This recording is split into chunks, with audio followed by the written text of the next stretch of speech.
بسم الله الرحمن الرحيم.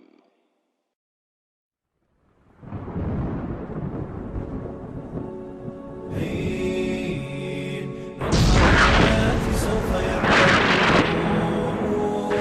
أن نحن المسلمون قادمون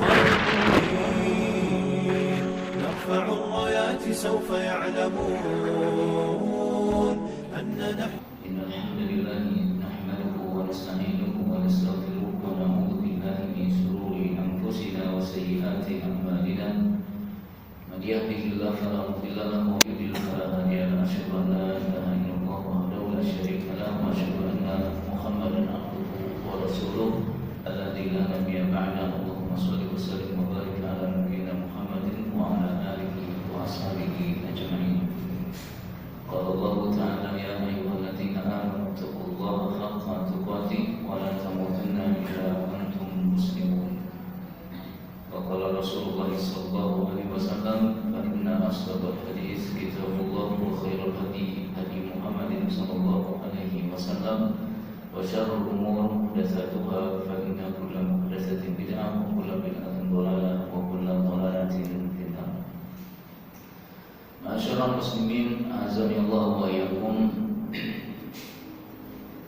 Segala puji bagi Allah Subhanahu wa taala yang telah memberikan kepada kita semua hidayah sehingga pada kesempatan yang berbahagia ini kita dapat menjalankan perintah Allah Subhanahu wa taala, yaitu salat subuh berjamaah dan dilanjut dengan ta'lim atau kajian.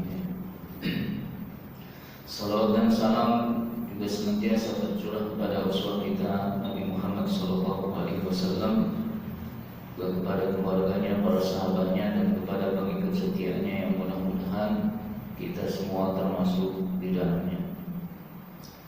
Pada hari ini kita memasuki kajian tafsir Al-Quran, dan surah yang akan kita kaji pada kesempatan ini adalah tafsir surah An-Nas. Ini sesuai permintaan, jadi dimulai dengan surah-surah pendek.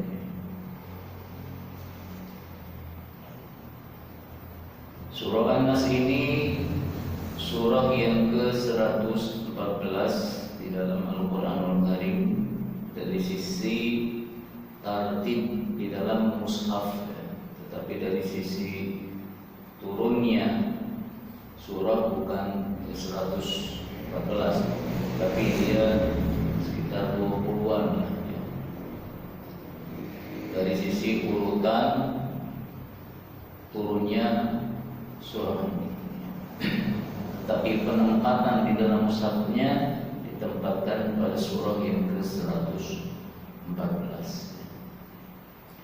Allah Subhanahu wa taala berfirman, "A'udzubillahi minasyaitonir rajim. Qul a'udzu birabbin nasi, malikin nas, ilahin nas, min syarril waswasil khannas, alladzi yuwaswisu fi sudurin nas, minal jinnati wan nas."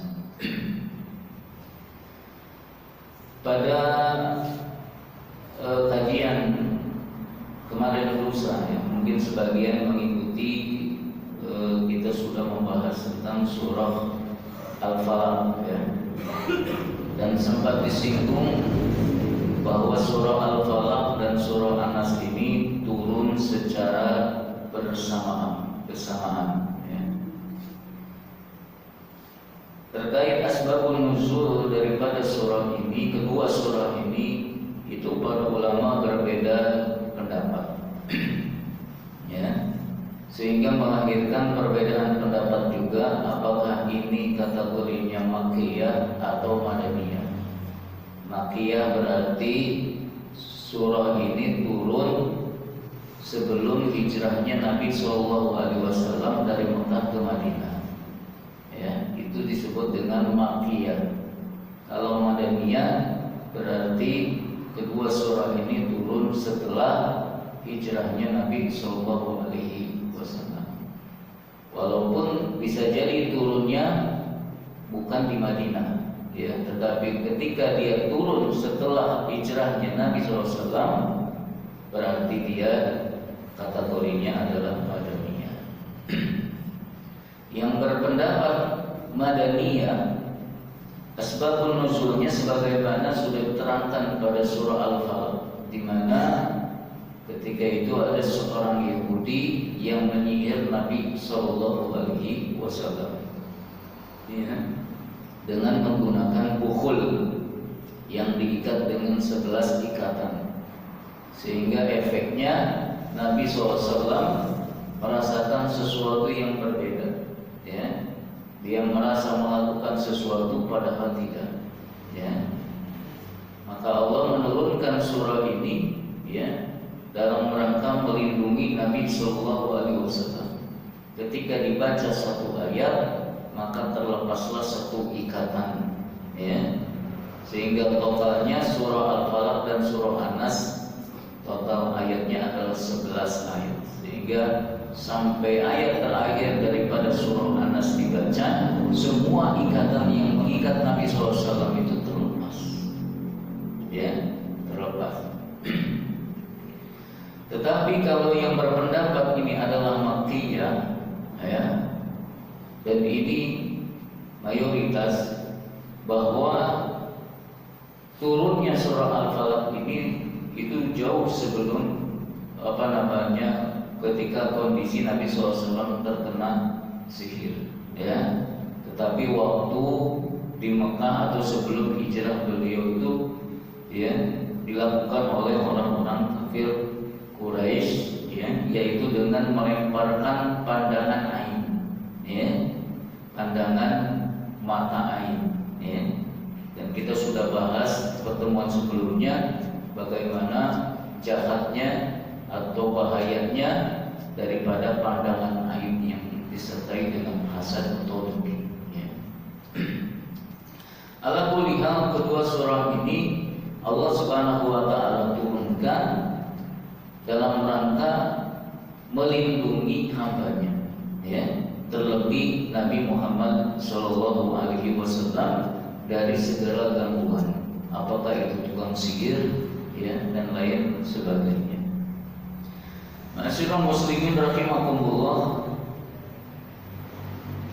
kalau kita melihat kedua surah ini, baik surah An-Nas maupun surah Al-Falaq, maka kita akan dapati bahwa kedua surah ini sangat penting sekali di dalam kehidupan kita, ya. Dalam kehidupan ini kita menginginkan dua hal, ya, menginginkan dua hal. Apa itu? Yang pertama, kita menginginkan segala kebaikan, ya. Kebaikan apa saja kita inginkan, ya. Yang kedua, kita menginginkan dijauhkan dari yang namanya keburukan atau mara bahaya. Ini dua hal ini selalu kita inginkan, ya, di dunia ini. Kita ingin segala kebaikan, ya, tetapi di satu sisi kita menginginkan dijauhkan dari yang namanya segala keburukan. Nah, surah An-Nas dan surah Al-Falaq ini kita butuhkan untuk yang kedua, ya, yaitu untuk menjauhkan kita dari yang namanya keburukan-keburukan.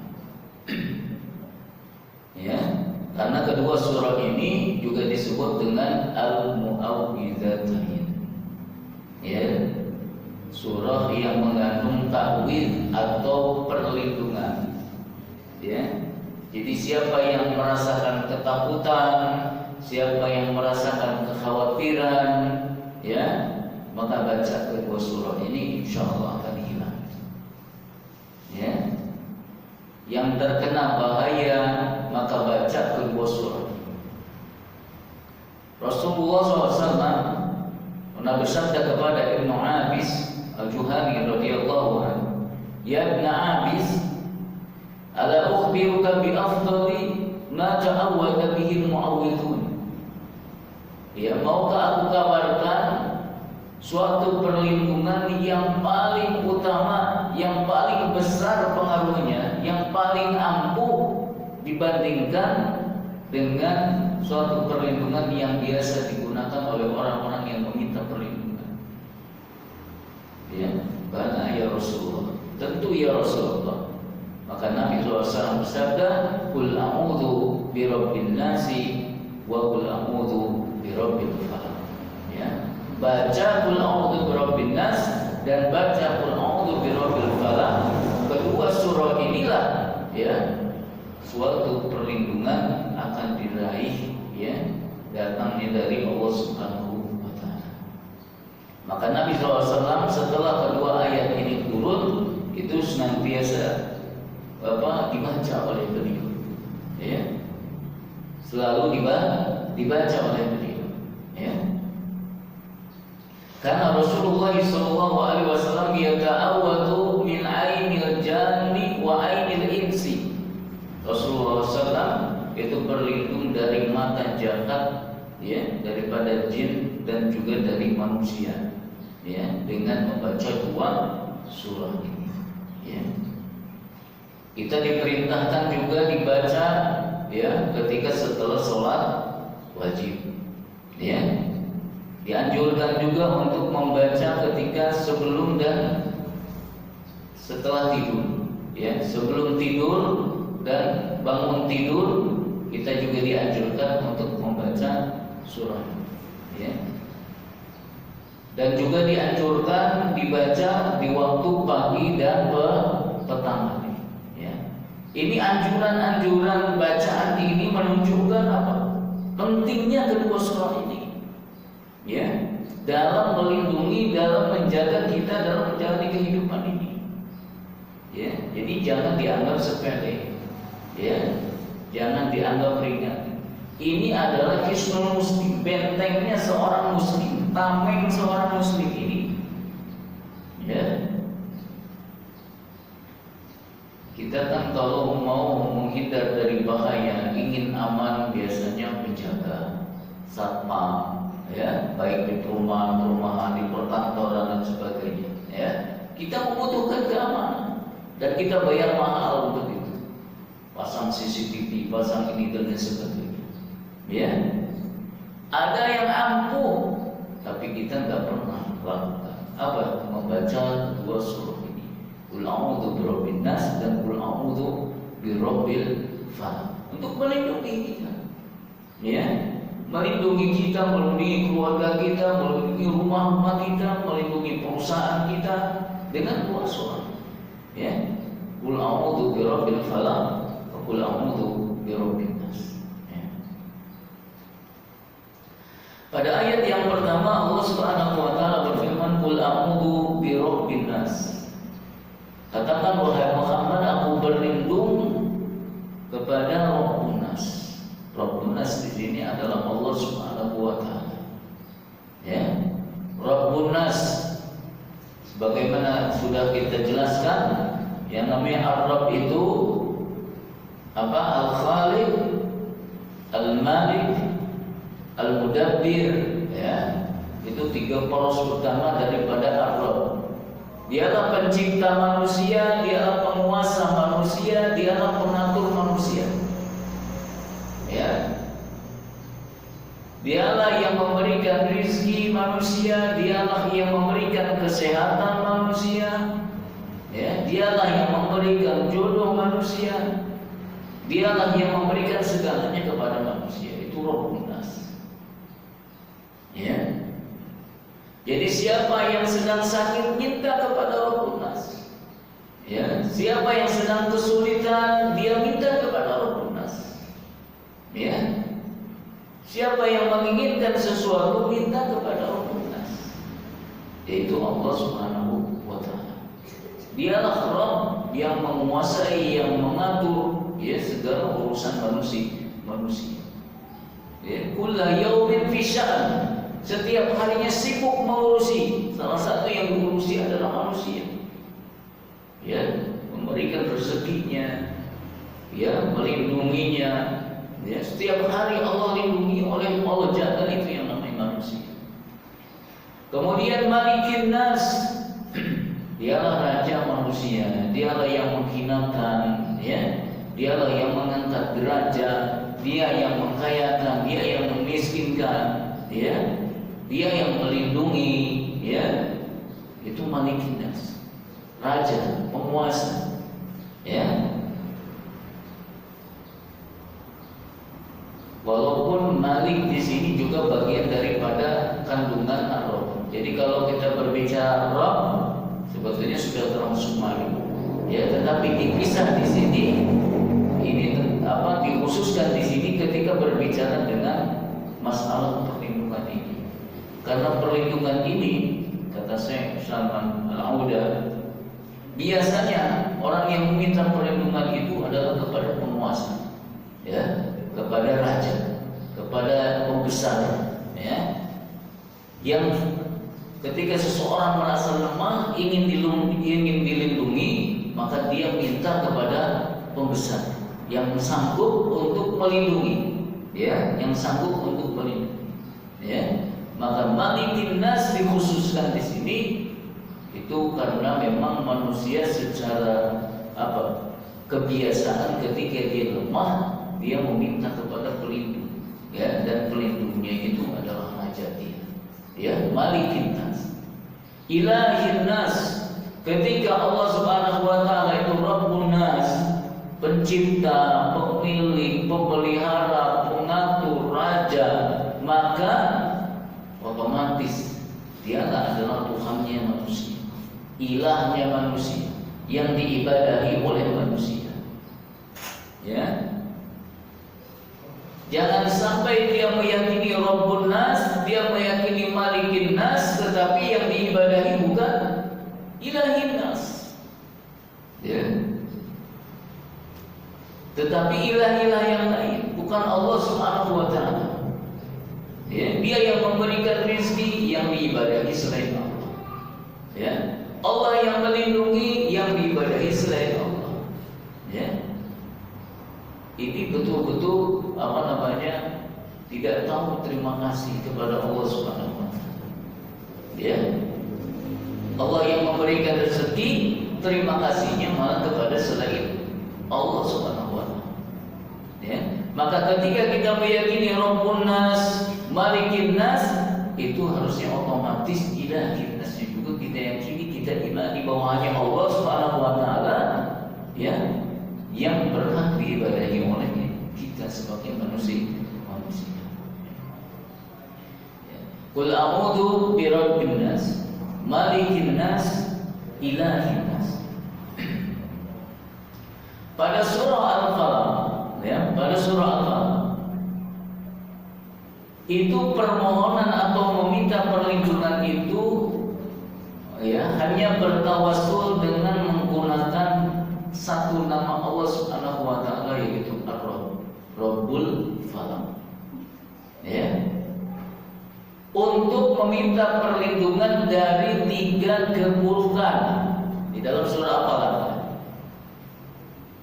Untuk meminta 3 perlindungan di dalam surah Al-Falaq hanya menggunakan satu nama, yaitu Rabbil Falaq. Ya. Keburukan apa saja? Secara umumnya adalah keburukan seluruh makhluk, min syarri ma khalaq. Tetapi yang dikhususkan pertama keburukan ghasikin idza waqab, keburukan dari kegelapan malam. Kemudian an-nafatsati fil uqad, dari para tukang sihir, dan juga min syarri hasidin idza hasad. Berlindung dari satu keburukan, ya, kita diminta untuk bertawassul dengan 3 nama sekaligus. Ya. Rabbun Nas, Malikin Nas, Ilahin Nas.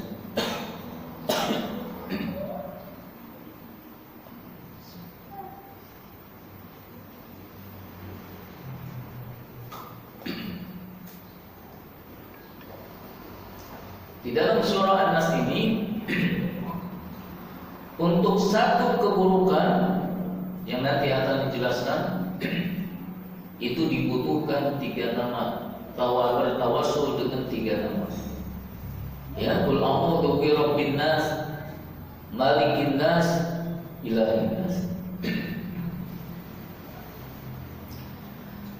Dan ini menunjukkan keburukan yang ada, yang akan disebutkan di dalam surah An-Nas ini lebih dahsyat, ya, lebih besar bahayanya, ya, pengaruhnya lebih jelas dan lebih berbahaya, bahkan bisa sampai di dunia dan di akhirat. Ya. Apa satu keburukan itu? Min syarril waswasil khannas. Ya, dari keburukan waswasil khannas. Ini ya, satu keburukan yang kita diminta untuk berlindung dengan menggunakan 3 nama atau sifat Allah Subhanahu wa taala sekaligus, yaitu keburukan waswas. Ya, keburukan waswas. Ya. Secara bahasa waswas di sini adalah as-sautul khafi. Ya, suara yang sangat lembut, yang samar. Ya, kalau di kita disebut dengan bisikan. Ya, disebut dengan bisikan. Bisikan yang memang mendorong ke arah kepada kejahatan. Ya, was-was. Ya. Dan ini terlintas, apa-apa yang terlintas di dalam hati, sehingga membentuk pikiran-pikiran, keraguan-keraguan, khayalan-khayalan yang padahal tidak ada hakikatnya. Tidak ada semua itu. Itu hanya khayalan, itu hanya pikiran-pikiran, lintasan-lintasan yang ada di dalam pikiran kita. Kenyataannya tidak ada. Ya, ini adalah waswas. Sedangkan al-khannas, ya, ini berasal daripada khanasa, yang berarti kembali, mundur atau bersembunyi. Ya, dan yang dimaksud khannas di sini adalah syaitan, setan. Ya, kenapa disebut khannas? Karena setan itu biasa bersembunyi atau menjauh ketika manusia itu ingat Allah Subhanahu wa taala, dekat dengan Allah Subhanahu wa taala, ya, beribadah kepada Allah Subhanahu wa taala.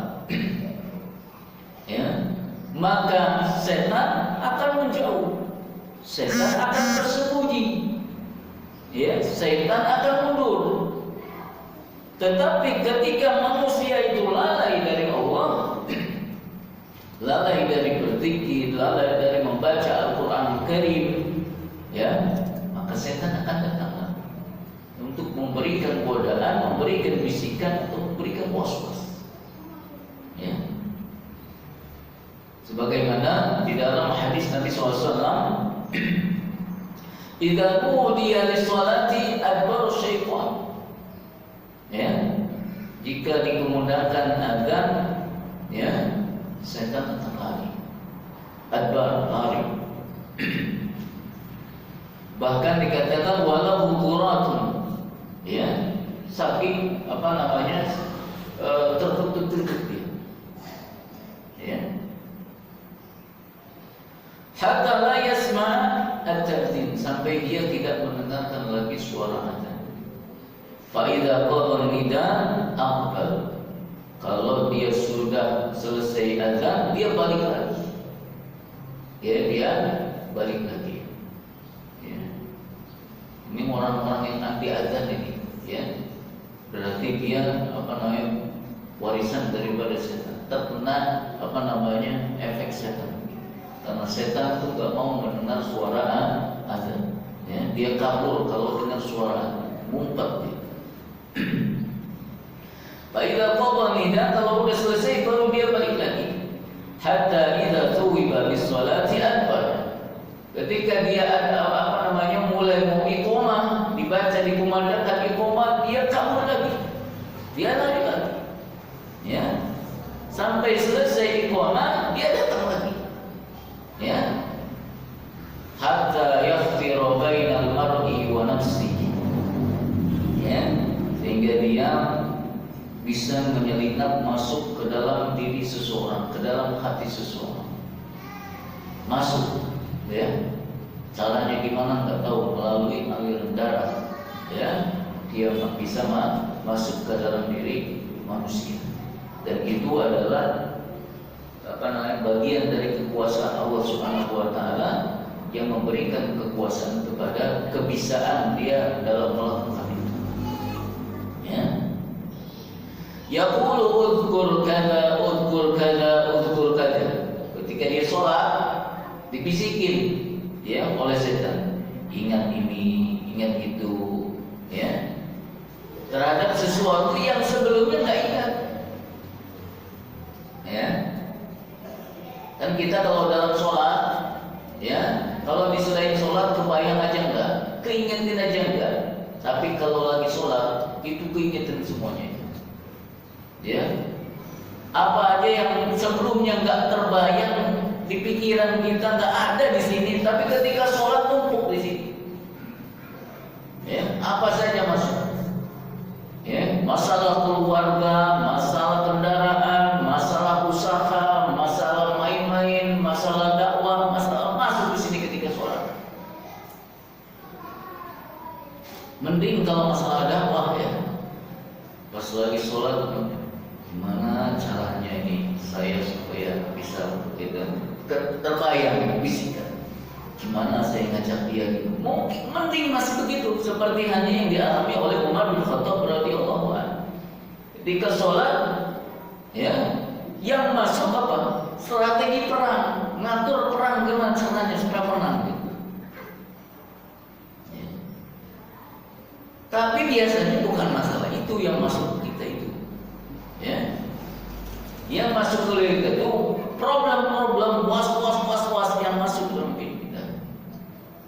Ya, ini anak belum bayar sekolah, ini anak macam ya, mulai masuk. Ini nanti gimana, ini nanti begitu, aduh sakit, ini nanti nggak sembuh, wah semua, ya. Sampai dari tadi saya naruh kunci di mana? Ketika apa? Sholat. Oh iya saya di situ. Imam lagi baca kemana-mana, dia lagi main nyari kunci. Wujudnya doang di masjid gitu. Ya, bahkan ada yang sedang main bola, fisiknya di masjid, dia sedang main bola, lagi main futsal, lagi main ini, main itu. Di depannya imam lagi baca surah. Tahu-tahu dia bangun, dia salam, baru dia lagi sholat. Ya. Ini setan masuk, ya. Ketika kita sholat, udhkur kada, ingat ini. Ya. Hatta yadhalla rajul la yadri kam sholat. Ya, setan itu akan terus menggoda sampai seseorang itu enggak sadar, enggak menyadari dia sholat udah berapa rakaat. Ya. Apalagi yang masbuk, ya, yang masbuk nih biasanya kan gitu. Tinggal berapa rakaat lagi ya, gitu kan? 2 rakaat lagi apa 1 rakaat lagi? Akhirnya ngikutin yang sampingnya.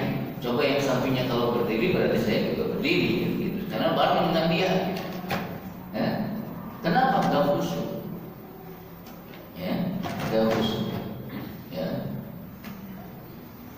Dan was-was ini adalah betul-betul senjatanya iblis dalam menggelincirkan manusia dari jalan yang benar, jalan Islam, jalan shiratal mustaqim.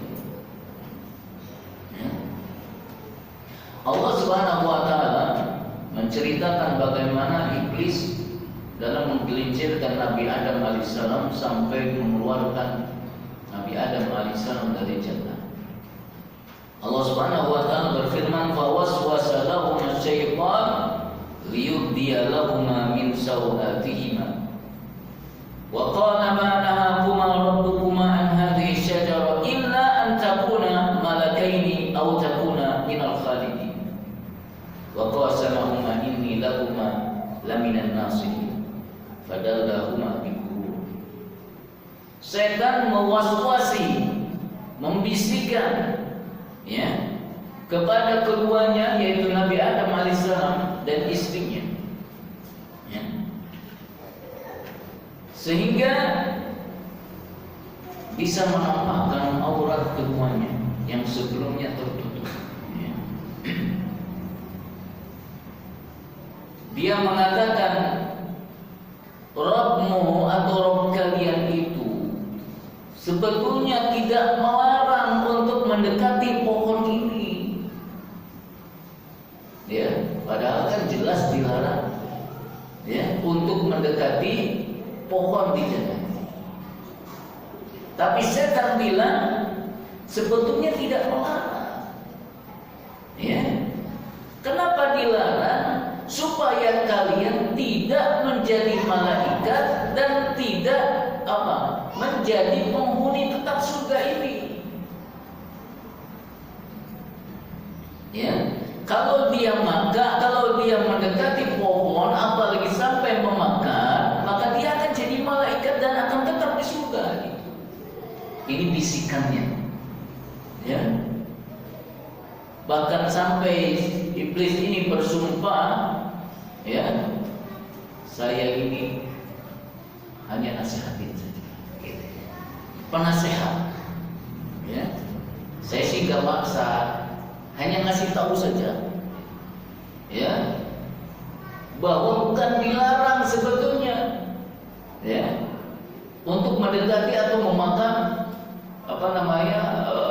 pohon atau buah yang ada di pohon itu, ya. Tetapi supaya kamu nggak kekal di surga. Kalau mau kekal makan, gitu.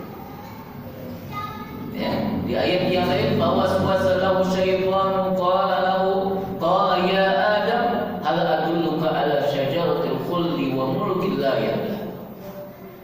Setan membisikkan kepada Adam, wahai Adam, maukah aku tunjukkan kepadamu pohon khuldi, pohon kekekalan, ya, dan kerajaan yang tidak akan binasa. Was-was, ya. Caranya gimana mewaswasi, iblis mewaswasi Adam yang ada di jannah? Orang pasti berbeda.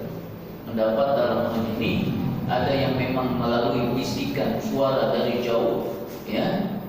Ada juga yang menafsirkan dengan melalui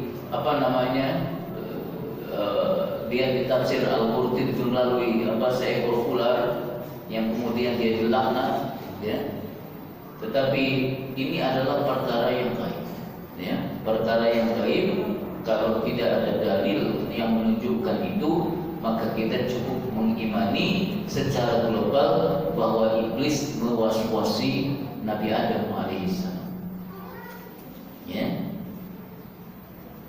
Dan terkena Nabi Adam alaihissalam terkena waswasnya iblis.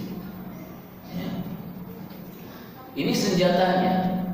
Di antara bentuk dari bisikan setan pertama adalah tazyinul batil, dengan menghiasi kebatilan. Wa zayyana lahum syaitanu ma kanu ya'malun. Setan menampakkan kepada mereka kebagusan apa yang mereka lakukan, apa yang mereka kerjakan.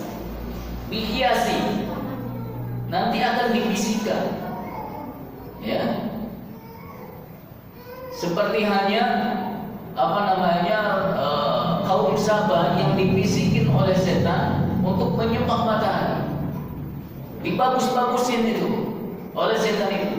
Matahari ini begini, matahari itu begitu, jadi kamu harus menyembahnya, ya. Maka kaum Sabah itu mengikuti bisikan iblis itu, ya, sehingga mereka menyembah matahari, ya.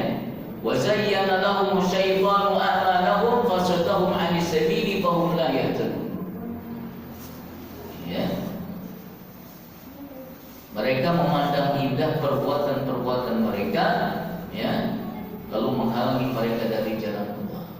Setan yang mengindah-indahkan, ya, termasuk yang terjadi kepada kaum Nabi Nuh alaihissalam, ya, membisikkan kaumnya, ya, ketika ada 5 ulama mereka meninggal dunia.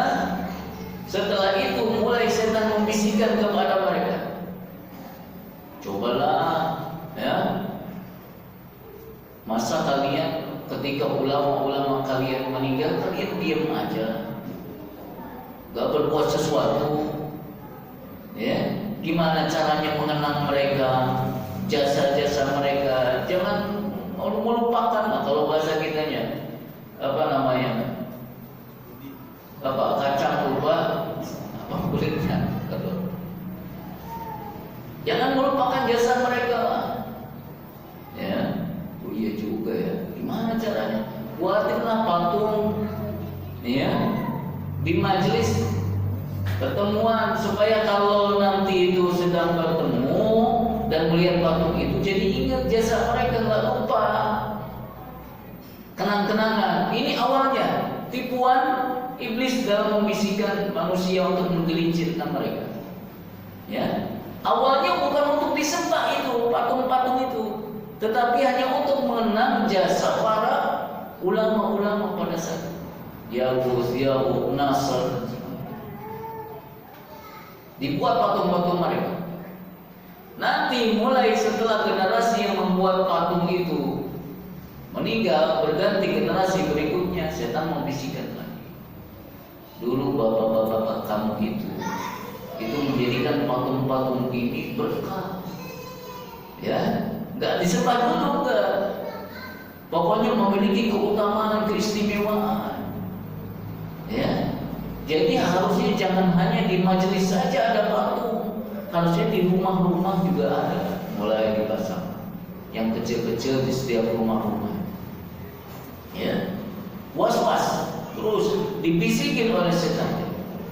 Oh iya, sampai generasi itu hilang, berganti generasi baru, dibisikin lagi. Ya, itu bapak-bapak kamu itu, kakek-kakek kamu itu, kalau meminta sesuatu dia kepada patung itu. Mereka adalah orang-orang yang dekat dengan Allah. Kamu kan siapa kamu?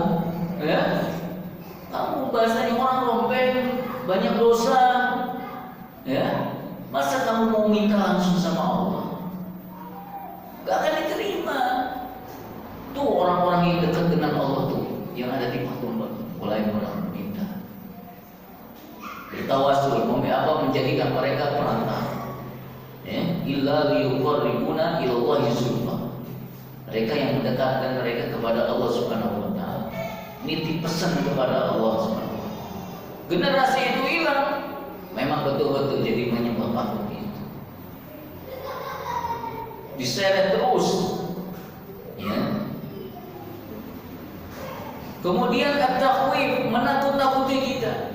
Menakut-nakuti dengan musuh, menakut-nakuti dengan kemiskinan, kefakiran, ditakut-takuti oleh sini. Dibisikin. Kalau kita mau infak dibisikin. Ya, hati-hati nanti uangnya habis loh. Nanti kalau habis nanti gimana? Ini baru tanggal 15 loh, setengah 2 minggu lagi loh. Ya, kalau sekarang diinfakin ini nanti kamu gimana? Nggak nyampe di akhir bulan nih. Ya. Digituin terus, dibisikin, diwas-wasin oleh syaitan, ya'idukumul faqra. Ya, wa ya'murukum bil fahsya. Ya, dan memerintahkan kepada kekikiran, kebakhilan. Terus diwaswasi. Ya. Dan was-was setan itu meliputi segala apa saja. Dalam hal akidah, setan was-wasi. Ya, sebagaimana sabda Rasulullah SAW, ya'ti syaitanu akhadakum. Setan akan mendatangi kalian, fayaqulu, dan dia akan mengatakan, membisikkan kepada kalian, man khalaqu kadza, man khalaqu kadza, man khalaqu kadza. Siapa yang menciptakan ini? Siapa yang menciptakan ini? Siapa yang menciptakan itu? Hatta yaqulu man khalaqa rabbikum. Ya, man khalaqa rabbak.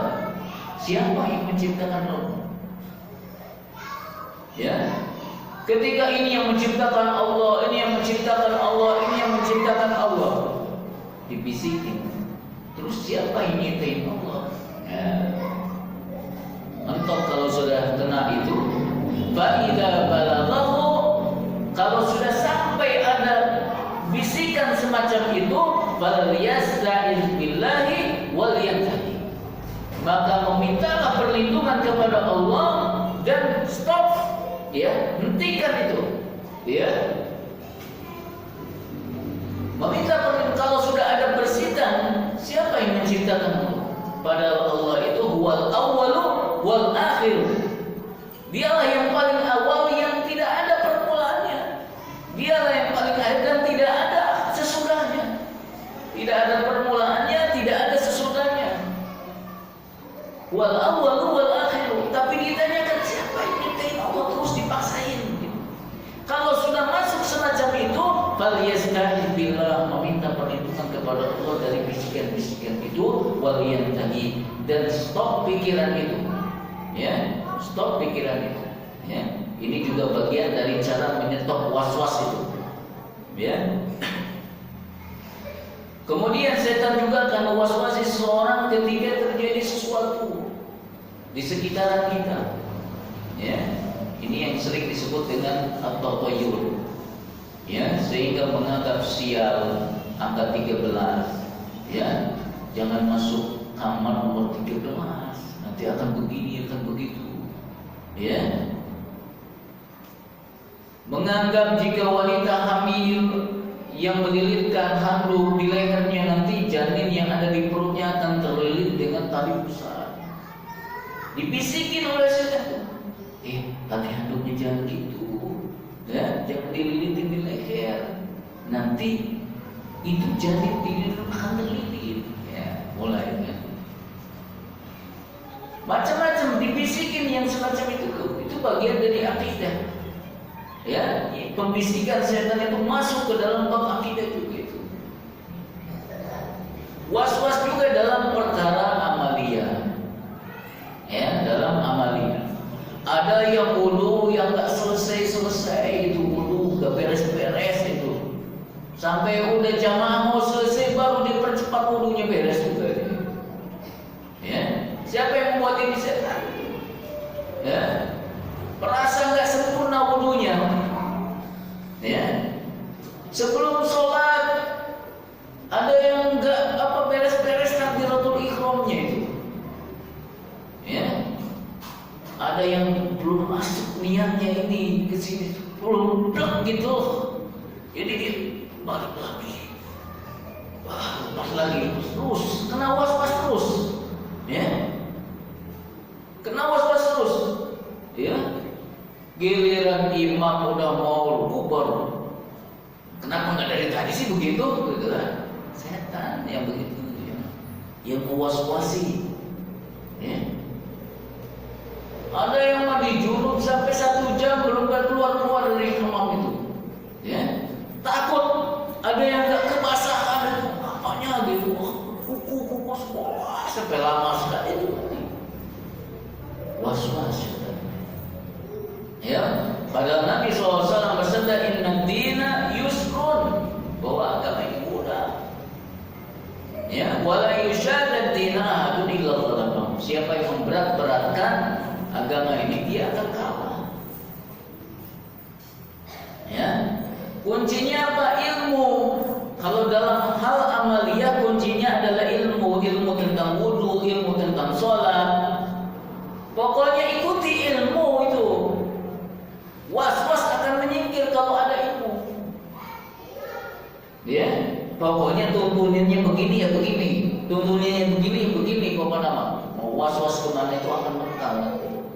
Biasanya orang yang terkena was-was itu orang yang nggak punya ilmu, hanya ingin ibadah tetapi ilmu nggak punya, ya, sehingga dia ingin maksimal ibadahnya tanpa ilmu, ya. Padahal wudunya udah benar, udah rapi, tetap aja dia merasa nggak sempurna ini. Gitu. Ini was-was. Juga was-was dalam hal sosial biasanya suudzon, dibisikin oleh setan.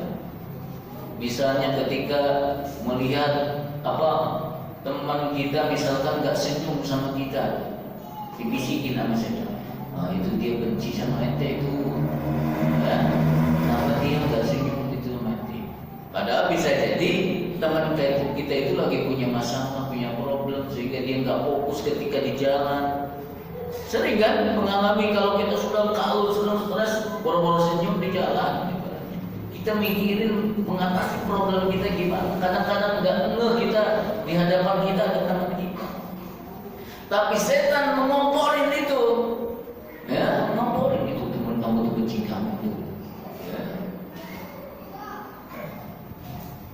teman kamu benci kamu, ya, sehingga udah ada komponen. Atau sebaliknya, ketika ada misalkan kita sendiri di sana ada dua saling tertawa, nah dibisikin sama setan itu nertawain ente itu, lagi ngomongin ente itu ngejelek-jelekin, makanya dia ngetawain ente. Wow, kesel di sini mulai naik was-was, ya, was-was, singkirin yang semacam itu, ya. Karena itu kalau ada sesuatu yang mengganjal, itu harus diperjelas. Sebagaimana Nabi SAW dulu itu pernah mengantar seorang perempuan, seorang wanita, dan itu adalah istrinya, ya, yaitu Sofia. Ya, tetapi dari jarak jauh nggak ada yang tahu. Ketika mengantar dua orang, ketika mengantar dua orang sahabat lewat, melihat Nabi SAW. Kemudian dua sahabat tadi mempercepat jalannya. Ya, katalah Nabi SAW, santai, pelan-pelan jalannya. Inna Sofia, ini adalah Sofia istriku. Ya, maka subhanallah ya Rasul. Ya, maka Nabi SAW bersabda, Inna syaitan yajri minal insi majratan. Sesungguhnya setan itu masuk ke aliran darah manusia. Wa inni khasyitu an yadriba fi qulubikuma su'an. Aku khawatir, ya, setan menyusupkan kejelekan ke dalam hati kalian berdua. Awalnya mungkin biasa saja, tetapi nanti setan sedikit demi sedikit akan memasukkan suudzon. Itu Nabi lagi sama siapa itu? Ya, Nabi sama perempuan di luar itu jalan. Nah, bisikan-bisikan itu sampai bisa dikumpul gitu. Ya. Nah, kalau ada yang semacam itu kondisinya diperjelas. Misalkan ada tamu ke rumah kita, seorang perempuan, orang lain nggak tahu siapa-siapa, jelasin, ini saudara saya, ya, ini adik saya. Kalau orang nggak tahu dia adik kita itu, jelasin nama kita supaya apa? Menutup pintu yang namanya was-was yang bisa masuk ke dalam tetangga kita itu, sehingga dia ngomong, itu apaan itu? Katanya begini dan begitu, ternyata dia bawa perempuan masuk, padahal dia adiknya. Tutup celah itu, ya. Alladzi yuwaswisu fi sudurin nasi. Melalui jalan apa setan mewaswasi manusia? Melalui dada manusia. Sudur. Kenapa enggak langsung fil qalb? Qalb itu tempatnya ada di sudur. Hati kita itu tempatnya ada di dada. Ya, jadi was-was itu ditempatkan di dada manusia itu, di sekitaran qalb. Ya. Jadi tidak semua was-was yang masuk ke dalam dada masuk ke dalam hati. Ya. Kalau kita berzikir, kita beriman, kita berilmu, maka was-was yang masuk ke dalam dada itu gak akan masuk ke dalam hati. Kenapa? Kita akan sikirkan langsung, kita akan lawan itu. Masuk ke dalam diri kita, tetapi kita sikirkan lawan. Enggak. Gitu. Udah masuk ke dada, tetapi gak masuk ke hati. Tapi kalau dia tidak punya iman, dia tidak punya ilmu, ya, maka setelah masuk ke dada, dia masuk ke dalam hati. Kalau sudah masuk ke dalam hati, ini bahaya sekali. Ya, ini berbahaya sekali. Ya, kalau ada was-was ke dalam diri kita, kemudian kita lawan, itu menunjukkan sharihul iman, iman yang murni, iman yang jelas bahwa kita punya iman dalam hati. Sebagaimana dulu para sahabat pernah menyampaikan kepada Rasulullah SAW, ya Rasulullah, kami ada sesuatu di dalam diri kami, lintasan pikiran kami, ya, yang berat untuk mengatakannya, enggak mau mengatakannya. Maka kata Nabi SAW, "Qad wajadtumuh," ya, apa kalian betul punya perasaan iman yang benar? Ya, yang ketika ada bersitan, was-was, kamu benci, bahkan benci untuk mengatakannya, berat untuk mengatakannya ini. Ya, maka itu sharihul iman. Jadi kalau ada was-was dalam diri kita, kita lawan. Sebab kita nggak akan bisa mencegah was-was itu masuk ke dalam dada kita itu. Yang kita bisa cegah jangan sampai masuk ke dalam hati kita tuh.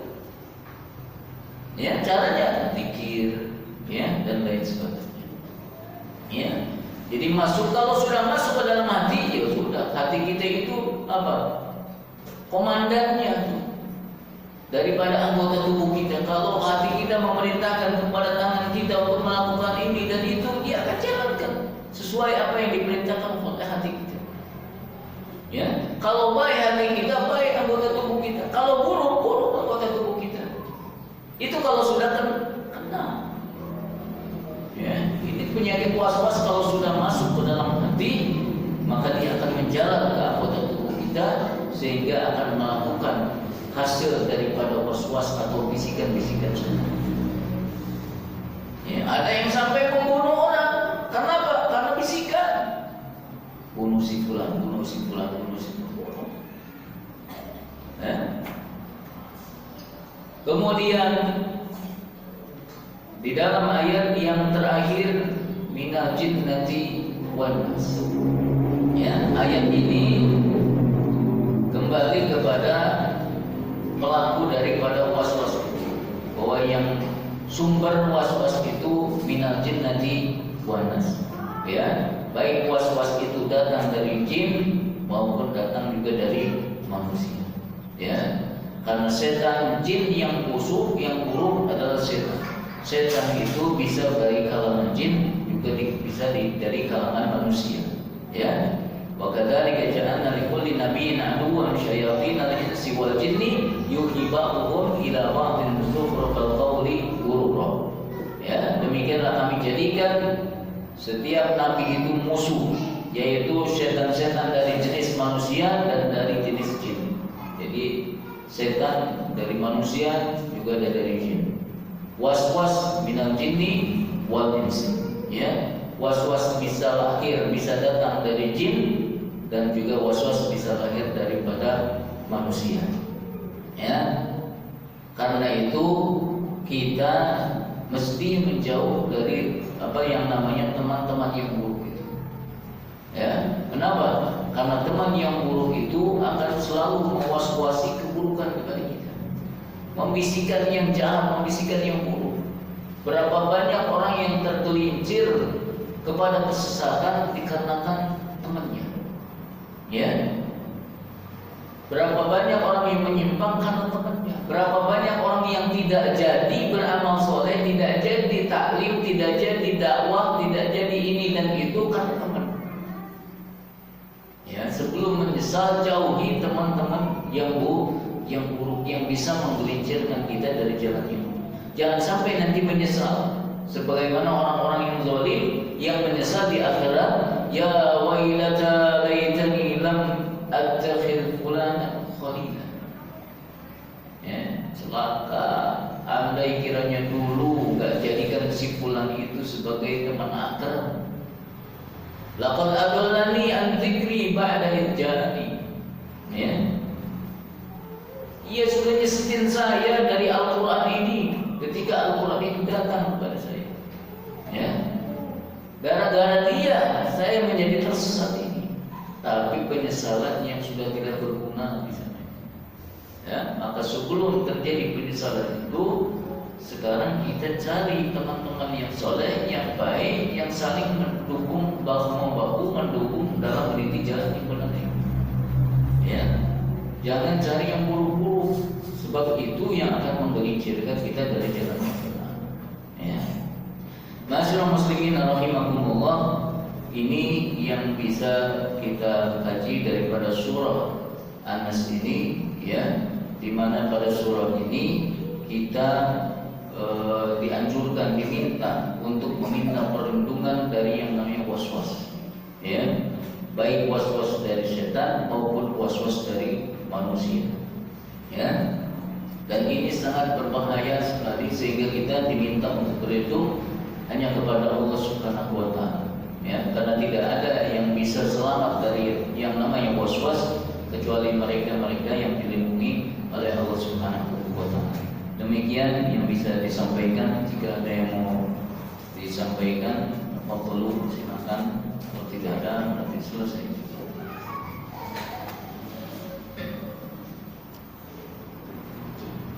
Ya, syukur jazakallahu khairan. Ustaz Subaidi telah menyampaikan materi dan ini lanjutan dari tafsir surat Al-Falaq kemarin, surat An-Nas. Silakan untuk bapak-bapak dan ibu-ibu bisa langsung untuk bertanya, untuk bapak-bapak dan untuk ibu-ibu bisa lewat tulisan ya, atau kirimkan ke nomor istri Anda ya, Mufakir, nanti dikirimkan. Untuk bapak-bapak ada yang mau bertanya?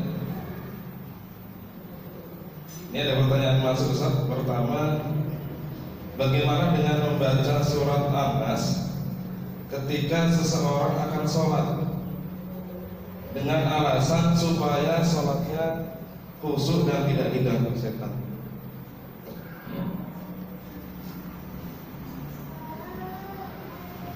Kalau yang dimaksud sebelum sholat ini adalah waktu-waktu biasa, itu nggak masalah, ya, nggak masalah, ya. Karena membaca surah An-Nas bisa kapan saja, ya, di luar waktu sholat, di mana saja itu silakan saja. Kalau yang sifatnya umum dia tidak dibatasi, ya. Kalau dibatasi berarti jangan disifati umum, ya. Membaca surah An-Nas bisa kapan saja, bebas, ya, tidak dibatasi dengan waktu.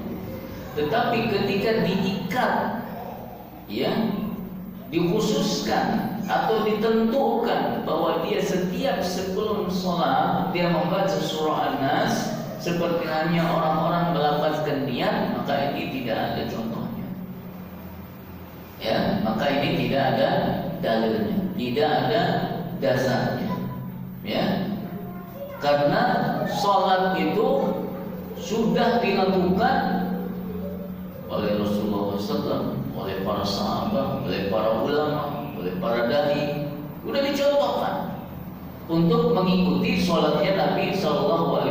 Shollu kama ra'aitumuni usolli. Sholatlah kalian sebagaimana kalian melihat aku sholat. Gimana sholat Nabi SAW? Apakah ada sebelum sholat membaca itu? Misalkan seorang imam udah shaf berbaris di sini, baca Quran dulu. Gak sekalian surah ayat kursi, Al-Falaq, terus dua ayat terakhir surah Al-Baqarah, ya, zamannya bubar berdua. Kelamaan baca, ya. Gak ada. Kalau yang semacam itu di tempat yang semacam itu tidak ada. Karena Nabi SAW ketika mau sholat yang pertama kali dibaca adalah Allahu Akbar, ya, Allahu Akbar, ya, takbir, ya, yang pertama kali dibaca oleh Nabi SAW adalah takbir, bukan juga niat, ya, bukan juga niat. Tidak ada bacaan selain yang pertama kali dibaca adalah Allahu Akbar, ya, itu adalah sholat, ya. Bahkan ada yang menafsirkan bahwa kalimat Allahu Akbar itu sendiri juga bagian daripada untuk menghilangkan kewaswasan itu, ya, menghilangkan itu semua, ya. Ada ulama yang ketika sholat supaya kita khusyuk itu sebelum sholat dia betul-betul mengosongkan pikiran dulu, ya, tidak membaca apa-apa, pokoknya sebelum dia sholat dia kosongkan pikiran dulu.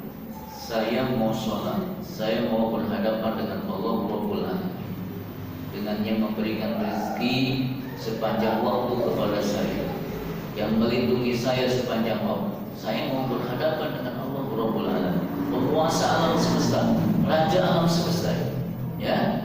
Tentu gak diomongin begitu, ya, sebelum sholat gitu, ya. Artinya mau menghadirkan itu semua sebelum sholat supaya apa? Kefokusan itu, ya. Artinya membuang urusan-urusan dunia di kepala kita dulu.